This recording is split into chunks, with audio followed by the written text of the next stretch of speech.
ये कहानी है एक बेहद खूबसूरत लड़की की जो अपनी कार को लेकर एक लंबे सफर पर निकलती है, लेकिन रास्ते में ही एक बूढ़ा आदमी इसके पीछे पड़ जाता है जो इसे बंदी बनाकर जंगल के बीचों बीच बने एक घर में कैद कर लेता है और इसे कहता, अपने कपड़े उतारो। लड़की पूरी तरह से डरी हुई है।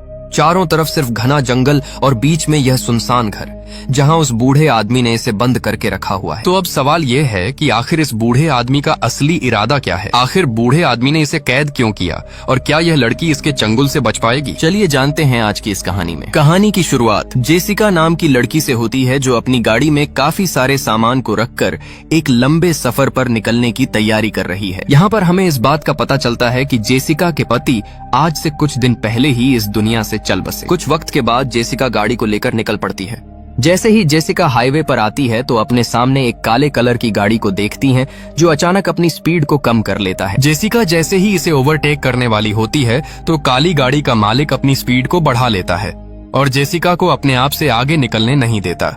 हालांकि जेसिका अभी तक इस खतरे से पूरी तरह से अनजान है। तभी सामने से एक बड़ा ट्रक आने लगता है। तभी काली गाड़ी का मालिक अपनी गाड़ी को जेसिका की गाड़ी के बिल्कुल बराबर ले लेता है, जिससे जेसिका को सामने से आ रहे ट्रक से रास्ता नहीं मिलता। जेसिका गुस्से से पास में मौजूद गाड़ी में बैठे हुए शख्स से कहती है। अब जैसे ही बड़ा ट्रक एकदम बिल्कुल करीब आता है तो जेसिका किसी तरह से तेज रफ्तार के साथ अपनी गाड़ी को इस काली गाड़ी से आगे निकाल लेती है। कुछ वक्त बीत जाने के बाद जेसिका फ्यूल पंप पर तेल डलवाने के लिए रुकती है। इसी दौरान जेसिका के पास इसके डैड का कॉल आता है। इन दोनों की बातों से हमें पता लगता है कि जेसिका के अपनी मॉम के साथ ताल्लुकात कुछ ठीक नहीं है। लेकिन तभी जेसिका नोटिस करती है कि वही काली गाड़ी फिर से यहाँ पहुँच चुकी है। यह देखकर जेसिका डर जाती है। इसे कंफर्म हो जाता है कि ये गाड़ी मेरा ही पीछा कर रही है। लेकिन इस बार काली गाड़ी यहाँ पर नहीं रुकती और सीधा ही निकल जाती है। जेसिका जल्दी से अपनी गाड़ी में बैठी और अपने आगे के सफर पर निकल पड़ती है। कुछ वक्त सफर करने के बाद जेसिका रास्ते में ही एक रूम बुक करके उसमें अपनी रात गुजारती है और सुबह होते ही फिर से अपने आगे के सफर पर निकलने को तैयार होती है। जेसिका जैसे ही अपनी गाड़ी में आकर बैठी है तो तभी इसके पास एक बूढ़ा आदमी आता है और इसे कहता है कि मैं वही हूँ जो इस काली गाड़ी को ड्राइव कर रहा था। असल में मैं तुमसे माफी मांगने आया हूँ क्योंकि तुम मेरी वजह से उस बड़े ट्रक से बाल बाल बची थी। असल में मैं उस वक्त फोन में लगा हुआ था। जेसिका कहती है ठीक है। लेकिन बूढ़ा आदमी बेवजह जेसिका से अब फालतू के सवाल पूछने लगता है कि तुम्हारा नाम क्या है, तुम कहाँ जा रही हो, तुम कहाँ से आई हो। इसके ऐसे सवालों पर जेसिका को अजीब लगता है और बात को खत्म करते हुए यहाँ से निकल जाती है। वक्त बीतता गया और अब जेसिका एक जंगल के रास्ते में मौजूद होती है। दोनों तरफ सिर्फ जंगल ही जंगल।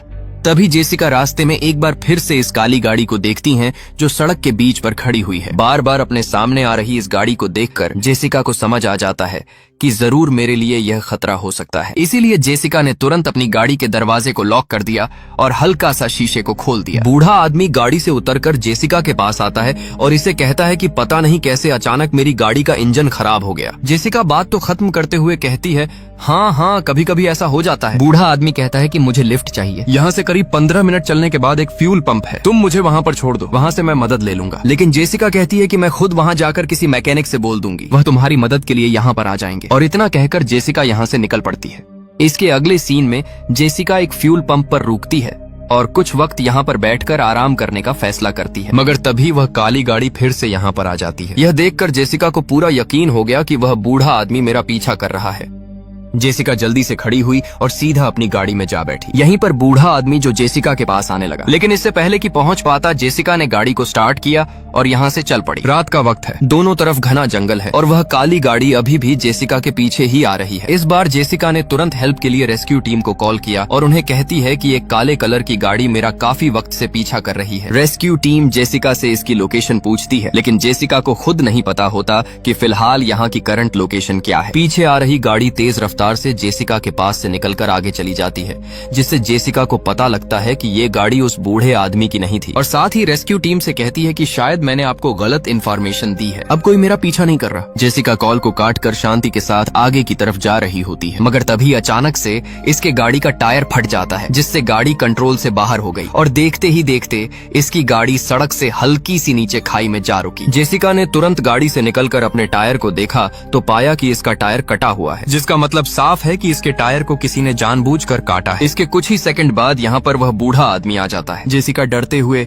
जल्दी से अपनी गाड़ी में जाकर बैठ जाती है और दोनों खिड़कियों को लॉक करके शीशे को ऊपर चढ़ा देती है। बूढ़े आदमी ने इस बार अपने हाथ में एक लोहे की मजबूत चीज को ले रखा था और सीधा जाकर जेसिका के शीशे में मारता है और इसकी गाड़ी के अंदर घुस जाता है। इसके अगले सीन में हम जेसिका को एक कमरे के अंदर देखते हैं जो चारों तरफ से बंद है सिवाय एक जालीदार विंडो के। लेकिन इस विंडो के ऊपर मजबूत लोहा के सरिया लगे हुए हैं जिन्हें तोड़ पाना एक मामूली इंसान के लिए पूरी तरह से मुश्किल है। जेसिका जोर जोर से चिल्लाते हुए कहती है कि प्लीज मुझे यहाँ से बाहर निकालो। तभी यहाँ से वह बूढ़ा आदमी गुजरता है। बूढ़ा आदमी इसके पास आकर बैठ जाता है। जेसिका इसे कहती है, आखिर तुम मुझसे चाहते क्या हो? प्लीज मैं तुम्हारे सामने हाथ जोड़ती हूँ, मुझे यहाँ से बाहर निकालो। मगर बूढ़ा आदमी घमंडी अंदाज में इसे चुप रहने को कहता है। वक्त बीतता गया और अब रात हो चुकी है। तभी बूढ़ा आदमी जेसिका के पास इस कमरे में आता है। जेसिका बूढ़े आदमी से डरकर बिल्कुल कोने में चिपक जाती है। जेसिका इसके सामने कहती है कि प्लीज मुझे यहाँ से जाने दो। आखिर तुम्हें क्या चाहिए? क्या तुम्हें पैसे चाहिए? मैं तुम्हें पैसे दे दूंगी, बताओ तुम्हें कितने पैसे चाहिए? तभी बूढ़ा आदमी बोला। ये सुनकर जेसिका काफी डर गई और बोली कि मुझे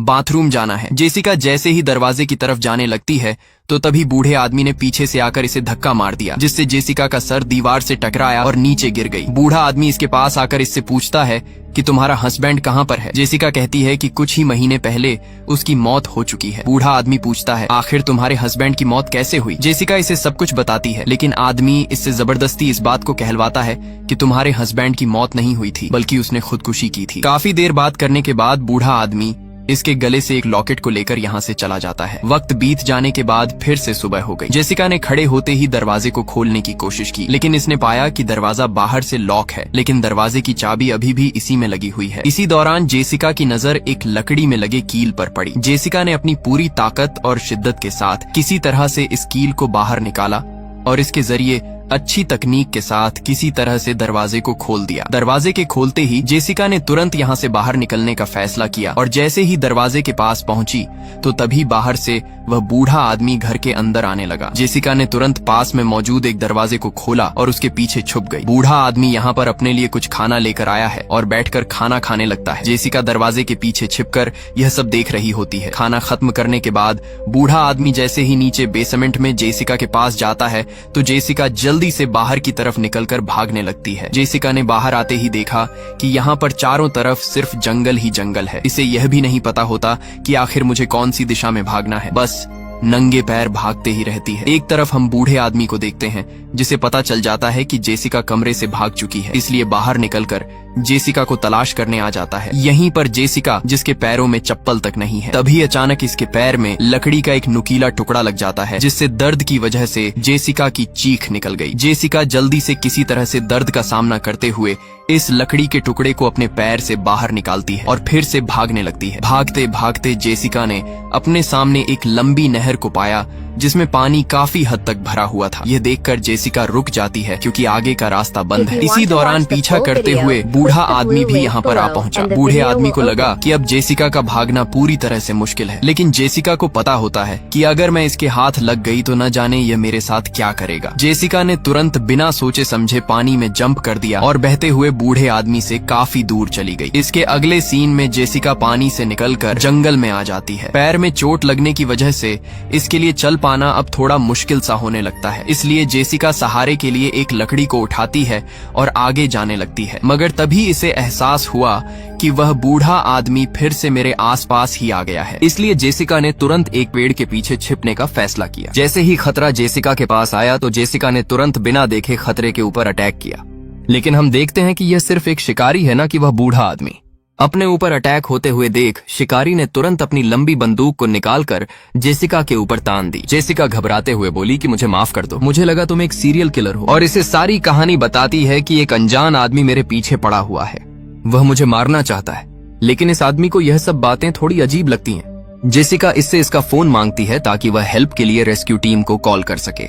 शिकारी आदमी अपने फोन को निकालकर जेसिका को दे देता है, लेकिन जेसिका ने देखा कि इसका फोन टूट चुका है। असल में जब जेसिका ने अपनी भारी लकड़ी से इस आदमी के ऊपर अटैक किया था तो इसका अटैक सीधा इसके फोन पर जाकर लगा था, क्योंकि इस आदमी ने अपने फोन को शर्ट की ऊपर की पॉकेट में रखा हुआ था। यह आदमी इसे कहता है कि तुम डरो नहीं, पास में मेरी गाड़ी है, तुम मेरे साथ आओ, मैं तुम्हें आगे छोड़ दूंगा, और साथ ही इसे जूते भी देता है। दोनों गाड़ी में बैठकर जंगल के रास्ते से जाने लगते हैं। कुछ दूर जाने के बाद इन्होंने रास्ते के बीचों बीच एक बड़े पेड़ को गिरा हुआ पाया। यह देखकर जेसिका ने घबराते हुए बोला कि जरूर यह सब उसी बूढ़े आदमी ने किया है, लेकिन यह आदमी जेसिका से कहता है तुम डरो नहीं। जेसिका तुरंत गाड़ी से बाहर निकलकर इस भारी पेड़ को हटाने की कोशिश करने लगी, लेकिन पास में मौजूद आदमी बोला कि तुम इसे नहीं हटा सकती। इससे पहले कि यह दोनों यहाँ से निकलने का कोई दूसरा रास्ता देख पाते, पल भर में वह बूढ़ा आदमी अपनी काली गाड़ी को लेकर यहाँ पर आ पहुंचा। बूढ़े आदमी को देखते ही जेसिका पीछे हट गई। बूढ़ा आदमी इस शिकारी आदमी से कहता है कि यह मेरी बहन है और इसे एक दिमागी बीमारी है जिसके चलते यह घर से भाग गई है। यह सब बातें सुनकर शिकारी आदमी थोड़ा कंफ्यूज हो जाता है, क्योंकि जेसिका ने इसे कुछ और बताया था और बूढ़ा आदमी इसे कुछ और कह रहा है। धीरे धीरे शिकारी आदमी भी अब इस साइको किलर की बातों का विश्वास करने लगा और जेसिका को इसके साथ जाने देता है, लेकिन जेसिका इसके साथ नहीं जाती, जिसके चलते बूढ़ा साइको इसे जबरदस्ती अपने साथ ले जाने की कोशिश करता है। ऐसे माहौल को देखकर पास में मौजूद शिकारी ने साइको के ऊपर बंदूक तान दी और इसे शूट करने की चेतावनी दी। यह सुनकर बूढ़ा साइको जेसिका को छोड़ देता है और इसी पल का फायदा उठा जेसिका यहाँ से भागने लगती है। शिकारी इससे कहता है कि मुझे अपना फोन दो, मैं यहाँ पर पुलिस को बुला रहा। अब वही फैसला करेगी कि आखिर तुम दोनों का क्या रिश्ता है। मगर तभी बूढ़े साइको ने तेज रफ्तार के साथ इस शिकारी पर हमला कर दिया और इसे नीचे गिरा दिया और काफी जोश के साथ इसमें पंच मारने लगा, जिसके चलते कुछ ही सेकंड में शिकारी बेहोश हो गया। इसके बाद बूढ़े साइको ने इस शिकारी की बंदूक को उठाया और इसमें गोली मार दी। एक तरफ हम जेसिका को देखते हैं। वक्त के साथ अब रात हो चुकी है और जेसिका भागती रहती है। कुछ वक्त बीत जाने के बाद बूढ़ा साइको अपने हाथ में एक बैटरी को लिए इसे ढूंढते हुए यहाँ पर आ जाता है। यह देखकर जेसिका एक पत्थर के पीछे छिप जाती है। बूढ़ा आदमी कहता है कि मुझे पता है तुम आसपास ही मौजूद हो, तुम मुझसे ज्यादा वक्त तक छुप नहीं पाओगी। तभी जेसिका चुपके से यहाँ से निकलने की कोशिश करती है, मगर आवाज को महसूस करते हुए बूढ़ा आदमी ने तुरंत गोली चलाई है जो सीधी जेसिका के पैर में जाकर लगती है। लेकिन जेसिका फिर भी हिम्मत नहीं हारती और थोड़ी ही दूरी पर जाकर झाड़ियों में लेट जाती है। हालांकि जेसिका को काफी ज्यादा दर्द हो रहा था, मगर फिर भी इसने अपनी आवाज को सीने में दबा कर रखा हुआ है, क्योंकि इसे पता है कि मेरी हल्की सी आवाज मेरी जिंदगी की सबसे बड़ी गलती हो सकती है। पास में मौजूद बूढ़ा साइको तेज आवाज में कहता है कि मैं जानता हूं कि तुम यहीं पर हो, तुम्हारे पैर में गोली लग चुकी है, इसका मतलब साफ है कि तुम 2 घंटे के अंदर खून बहने की वजह से मर सकती हो। बूढ़ा आदमी यहाँ पर अपनी बंदूक को नीचे रख देता है और कहता है कि अगर तुम लड़ना चाहो तो मुझसे लड़ सकती हो, मैं तुम्हें 1 मिनट का वक्त देता हूँ, तुम चाहो तो बंदूक को उठाकर मुझे शूट भी कर सकती हो। मगर जेसिका यह सब सुनने के बाद भी बाहर नहीं आती। बूढ़ा आदमी इसके गुस्से को बढ़ाने के लिए कहता है कि तुम्हारी तरह तुम्हारा पति भी डरपोक था, तुम दोनों ही बज़दिल हो। लेकिन जेसिका फिर भी बाहर नहीं आती, जिससे बूढ़े आदमी को लगता है कि शायद वह मेरे आसपास नहीं है और बंदूक को उठाकर यहाँ से निकल जाता है। इसके बाद जेसिका खड़ी होकर एक पेड़ के सहारे बैठ जाती है। कुछ वक्त बीत जाने के बाद रात ढल गई और सुबह का सूरज जाग उठा। इसके बाद जेसिका लंगड़ाते हुए यहाँ से जाने लगी। कुछ ही दूर जाने पर जेसिका ने गाड़ी की आवाज सुनी। यह सुनकर जेसिका एक पेड़ के सहारे थम जाती है। जेसिका देखती है कि वही बूढ़ा आदमी गाड़ी में मौजूद है, जो कुछ ही दूरी पर जाकर अपनी गाड़ी को रोककर बाहर निकलता है।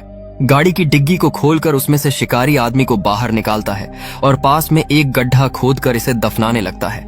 इसी पल का फायदा उठाकर जेसिका चुपके से गाड़ी के पास पहुंचकर इसके अंदर बैठ जाती है और बूढ़े आदमी के फोन को लेकर मदद के लिए कॉल करने की कोशिश करती है। लेकिन इससे पहले कि कॉल कर पाती, बूढ़ा आदमी वापस गाड़ी में बैठने के लिए आने लगता है। यह देखकर जेसिका जल्दी से गाड़ी की डिग्गी में चली जाती है। बूढ़े आदमी ने गाड़ी को स्टार्ट किया और आगे की तरफ जाने लगता है। पीछे मौजूद जेसिका जो मदद के लिए कॉल करती है, लेकिन पास में ही बूढ़ा आदमी मौजूद होता है, इसलिए जेसिका तेज आवाज में बोल नहीं सकती। कुछ देर बाद बूढ़ा आदमी अपने फोन को तलाश करने लगा, लेकिन जब इसे अपना फोन नहीं पाया तो इसे भी शक होने लगा कि जरूर कुछ गड़बड़ है। बूढ़े साइको फोन को छोटी मोटी जगह में तलाश करने लगा। पीछे मौजूद जेसिका ने भी इस बात को समझ लिया कि अब यह जल्द ही मुझे देख लेगा, इसलिए जेसिका ने तुरंत तेज रफ्तार के साथ एक लोहे की रोड से बूढ़े आदमी के सर के ऊपर अटैक किया, जिससे बूढ़ा आदमी का हाथ गाड़ी की स्टीयरिंग से हट गया और अब दोनों में यहाँ पर झगड़ा होने लगता है। इसी झगड़े भरे माहौल में गाड़ी कंट्रोल से बाहर होते हुए पलट गई, लेकिन अच्छी किस्मत के चलते जेसिका अभी भी जिंदा है और गाड़ी से बाहर निकलकर यहाँ से जाने लगती है। कुछ दूर जाने के बाद जेसिका के पास जो बूढ़े साइको का फोन है, इससे बूढ़े आदमी की पत्नी को कॉल करती है